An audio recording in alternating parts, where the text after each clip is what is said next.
My name's Ed Snowden. I'm 29 years old. I work for Booz Allen Hamilton as an infrastructure analyst for NSA in Hawaii.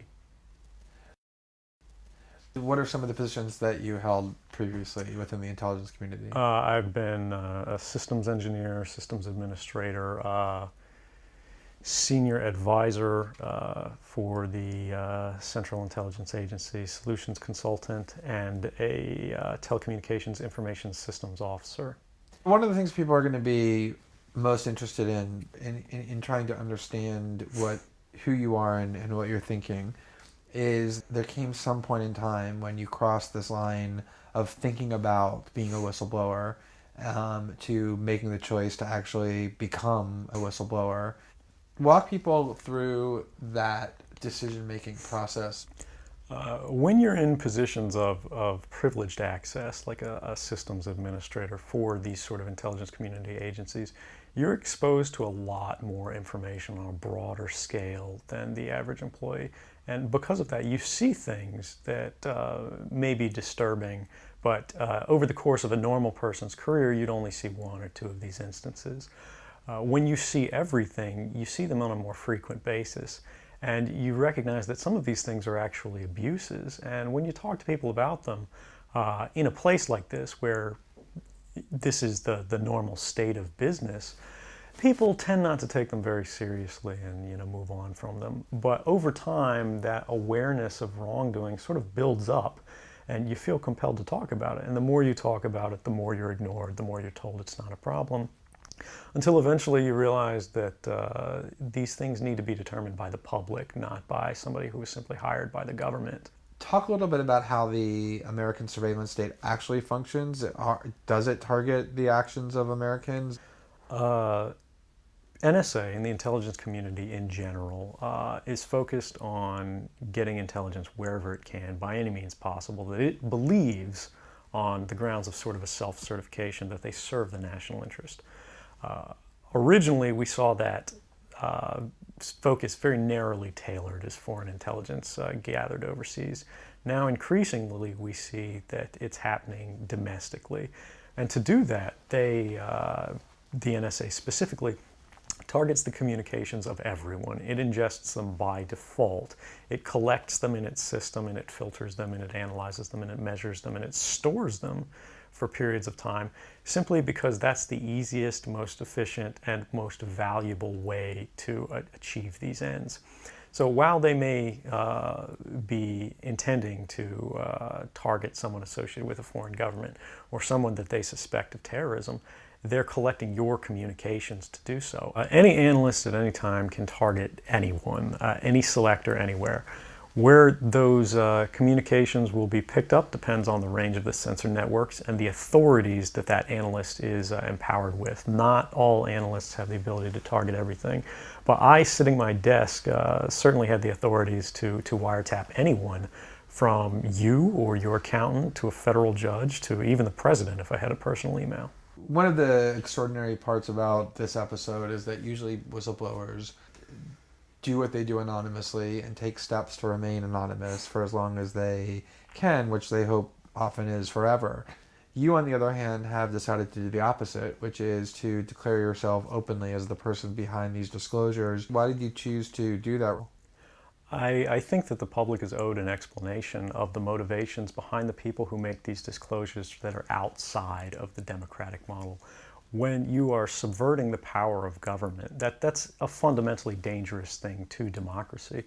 And if you do that in secret consistently, as the government does when it wants to benefit from a secret action that it took, it'll kind of give its officials a mandate to go, hey, tell the press about this thing and that thing, so the public is on our side.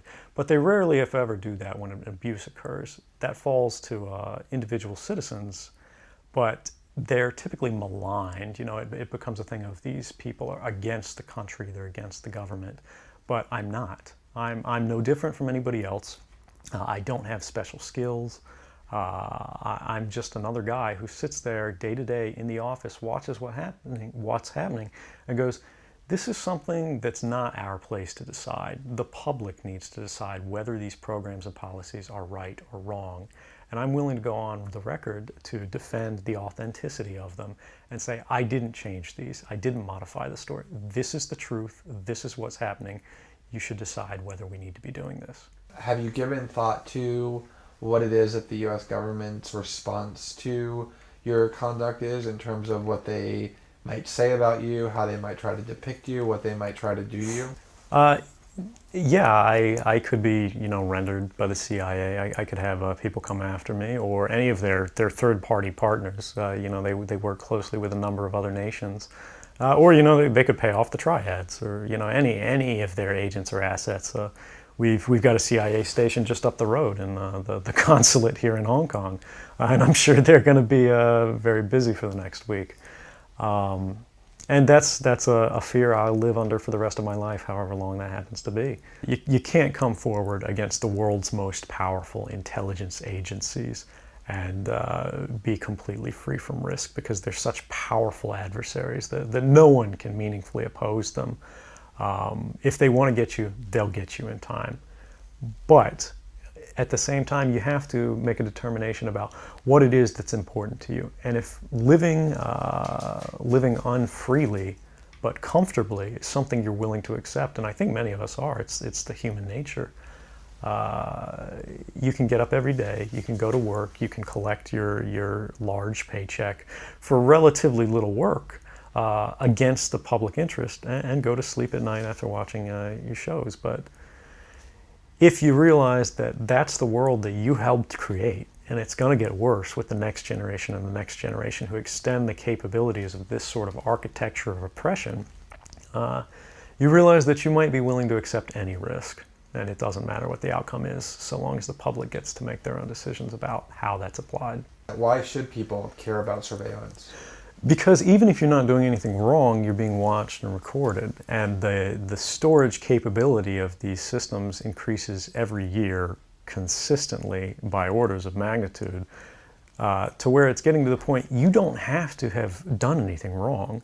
You simply have to eventually fall under suspicion from somebody, even by a wrong call.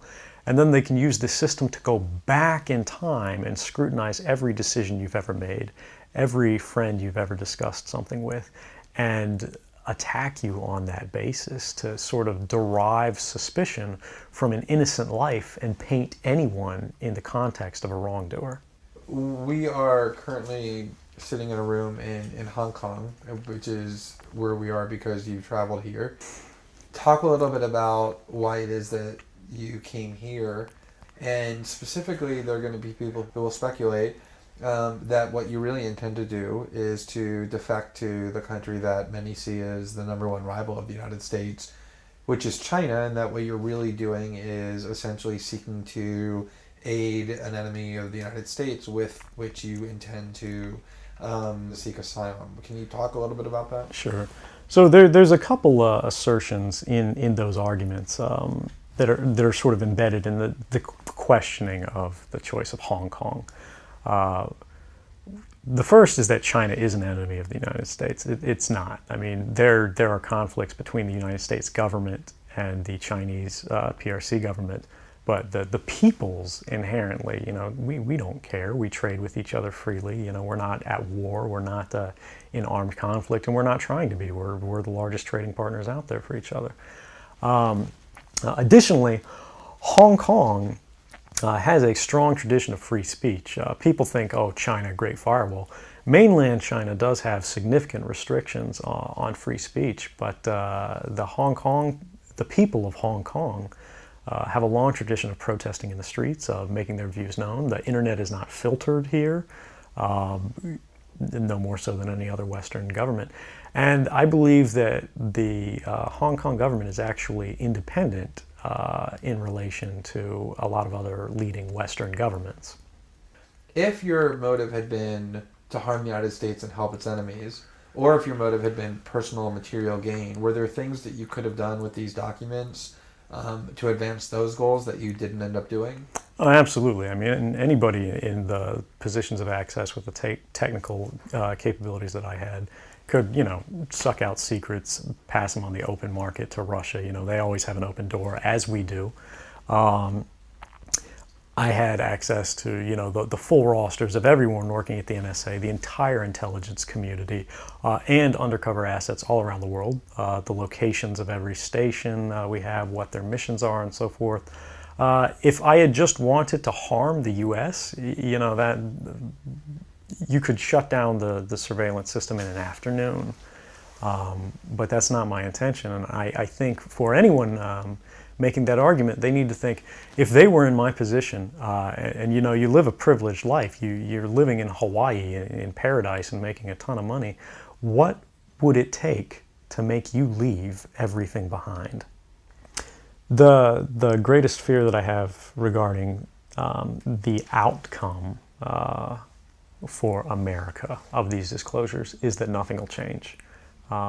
People will see in the media all of these disclosures. They'll know the lengths that the government is going to grant themselves powers unilaterally to create greater control over American society and global society. But they won't be willing to take the risks necessarily to stand up and fight to change things, to force their representatives to actually take a stand in their interests. And the months ahead, the years ahead, it's only going to get worse until eventually there will be a time where policies will change, because the only thing that restricts the activities of the surveillance state are policy.